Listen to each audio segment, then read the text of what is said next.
Salut à tous. Alors, il y en a beaucoup qui attendent mon retour sur la Velocity de chez Oxva. Donc, c'est le nouveau pod signé Oxva. Donc, après l'origine X, ils reviennent avec la Velocity. Alors, concernant la Velocity, au niveau taille, rapidos, 10,5 en hauteur, 3,5 ici et en épaisseur 2,7. Voilà, la prise en main est relativement bonne, malgré, pour moi, un léger manque d'ergonomie. Mais voilà, là, je pinaille, bien sûr. Alors, ce pod-là, il est clairement destiné à une vape de bourrin. C'est pas fait pour celui qui cherche du DL. Voilà, passez votre chemin. C'est une vape de bourrinos. Et ben tant mieux, parce que ça marche très bien comme ça. Alors, le chip en lui-même est pas très compliqué. Donc, on est sur un chip de 100 watts. Le chip, l'intérieur, les menus, il suffit juste d'appuyer 3 fois. Voilà, on rentre dans le menu. On descend, on sélectionne ce qu'on veut. Par exemple, là, si on veut changer de couleur, et je veux passer en vert, voilà, hop, exit, voilà, et hop, je suis passé en vert. Tout le chip est vraiment hyper facile à régler. Super intuitif, pas compliqué. Bref, moi, c'est tout ce que j'adore dans les box. Au niveau du chip en lui-même, la réactivité, paf, on push. Ça envoie tout de suite. Ça, moi, j'adore. Il n'y a aucune latence. Sauf l'AQ, quand il arrive aux alentours de la moitié, on a une légère perte au niveau de la patate, c'est pas dérangeant en soi. Voilà, mais en tout cas, le chip il cartonne et moi j'aime beaucoup ça. Alors, dans le packaging, il y a deux tanks.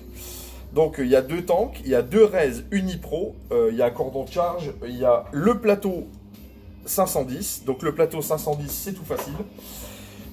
On le clip dessus. Voilà, il y a deux clips de chaque côté et là on se retrouve avec une box de 100 watts. On peut mettre dessus un atomiseur, un dripper, on peut mettre ce qu'on veut dessus et dans tous les cas de figure ça marche. Le petit défaut au niveau de ce plateau là, il est légèrement branlant quoi. Donc là on l'entend pas trop, mais quand on met un ato dessus avec le bras de levier, un petit peu le poids de l'ato, voilà, ça a tendance à bouger un peu.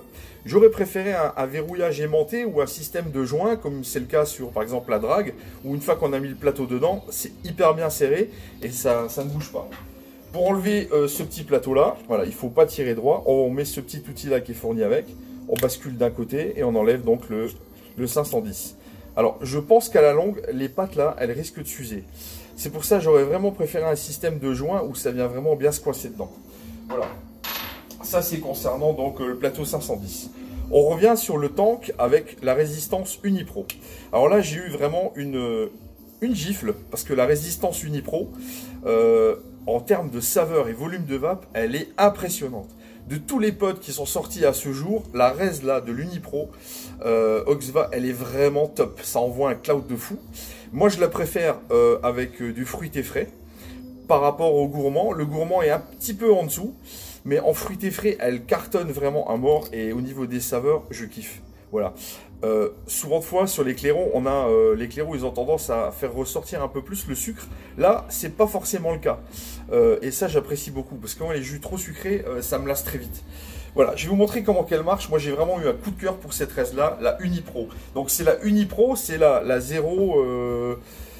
C'est la 0,002, 0,18, je sais plus maintenant exactement. Voilà, c'est celle qui marche le mieux. J'avais testé la 0,3 en Unipro. Franchement, j'ai pas été fan.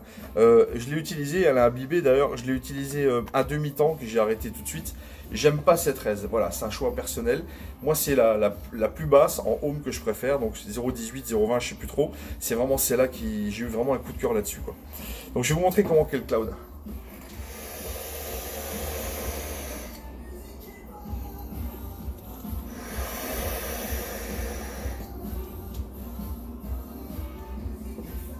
Elle envoie vraiment très fort. Les saveurs sont bonnes. On n'a pas de remontée de jus. Vraiment, chapeau bas. Ensuite, on a un deuxième tank dans le packaging. Donc, c'est le tank, le deuxième. Donc, ça, c'est un peu con. Et je vais détailler un peu le truc. Dans le packaging, en fait, vous avez deux tanks. Mais vous n'avez qu'un seul drip tip. Donc là, c'est vraiment dommage qu'ils n'aient pas mis un deuxième drip tip. Et puis, alors, vous avez ce tank-là qui est pour les résistances Unipro. Et le deuxième tank, il est pour les résistances Unicoil. Sauf que dans le packaging, ils vous fournissent deux Raze Unipro. Donc c'est complètement con, quoi. Parce que du coup, vous pouvez utiliser qu'un seul tank. Vous avez deux tanks dans la boîte, mais vous pouvez en utiliser qu'un seul parce que vous avez deux Raze Unipro. J'aurais largement préféré qu'ils fassent une Raze Unipro la plus basse pour le tank là, et sur l'autre tank où les Raze là ne passent pas, mettre une deuxième résistance, mais pas la 0,3 qui marche pas. Ils auraient dû mettre celle de l'origine X, qui est compatible sur le deuxième tank. Et là, ça aurait été vraiment parfait en matière de packaging. Je trouve que au niveau marketing, c'est vraiment pour moi, c'est un peu raté quoi à ce niveau-là. Si vous mettez deux tanks, mettez chaque fois la res qui colle au tank, ce qui permet au client, quand il achète son kit, son pod, de pouvoir utiliser immédiatement les deux tanks. Là, vous vous retrouvez avec un tank, il n'y a pas le drip tip, et puis vous n'avez pas la res qui est fournie avec. Ça, c'est très con quoi. J'aurais préféré un deuxième drip tip, et puis une résistance de l'Origin X, pour pouvoir utiliser immédiatement ces deux tanks-là. Bref, passons. Ça, c'est une erreur de stratégie marketing à mon sens. Donc là, bah, ce fameux deuxième tank, il est là. Dessus, donc, j'ai mis la résistance de l'Origin X. Voilà. Donc, à chaque fois que vous mettez, il vous demande nouveau coil. Donc, il suffit de valider. Donc là, je vais baisser un petit peu. Je vais passer à 60 watts. Et en matière de vape, bah, c'est exactement la vape identique à l'Origin X. Donc, c'est une vape qui est un petit peu plus précise. On va pouvoir resserrer un petit peu plus l'airflow, même si c'est pas vraiment fait pour. Par contre, c'est dommage, il y a un petit peu de condensation qui vient assez rapidement.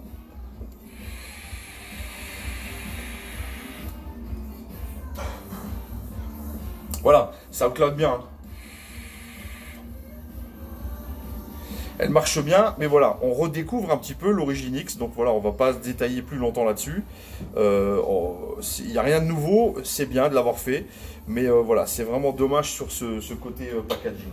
Et ensuite, il y a le plateau RBA. Donc celui-là est disponible en option. Donc concernant le plateau RBA, moi j'ai vraiment beaucoup aimé. Parce qu'on peut faire des montages jusqu'à 3 mm. La chambre d'atomisation est relativement réduite, mais malgré tout, on arrive à faire un montage en 3 mm de diamètre, et c'est pas fastidieux. C'est relativement simple à mettre en œuvre. Le coil qu'ils fournissent avec, c'est un coil qui vous donne une résistance à 0,3. Il marche plutôt bien, moi j'ai bien aimé. En termes de saveur, j'ai testé dessus un gourmand, un fruité. Les deux sortent relativement bien. Après, perso, j'ai fait un montage en flat wire, donc j'ai monté un petit peu en résistivité. Donc j'ai fait un montage où je m'approche des 0,4. Et ça va encore mieux. Moi j'aime le flat. Donc j'ai mis un flat en 25 gauge. Voilà, et c'est vraiment super comme ça. Donc voilà, là je me mets à 40 watts. Et le plateau RBA.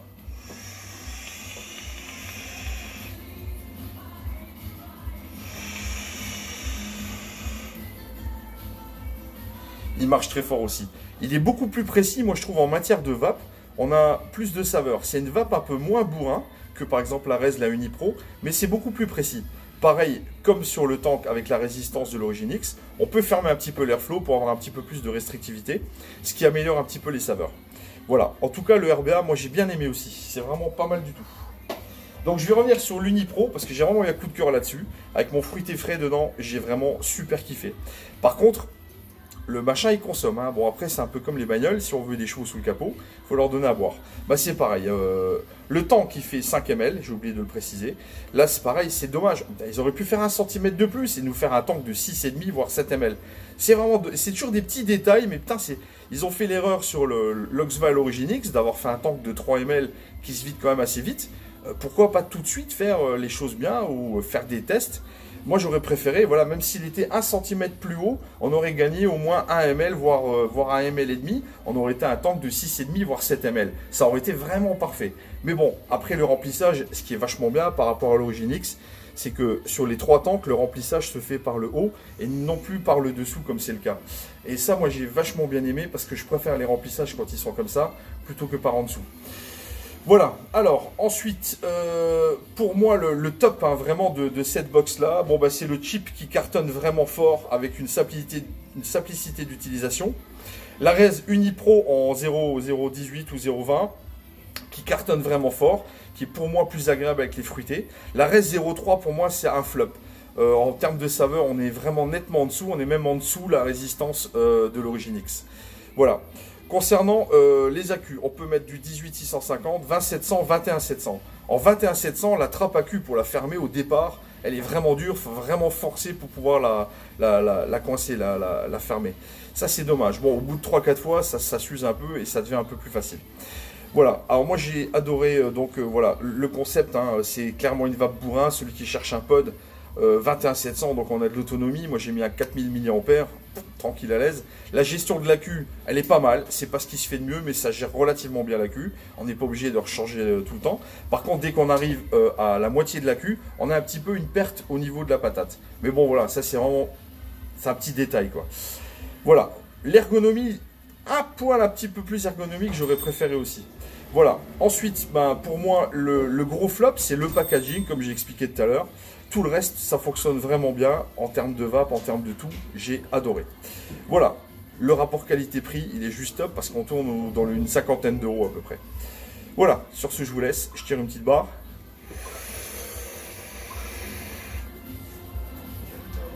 A plus.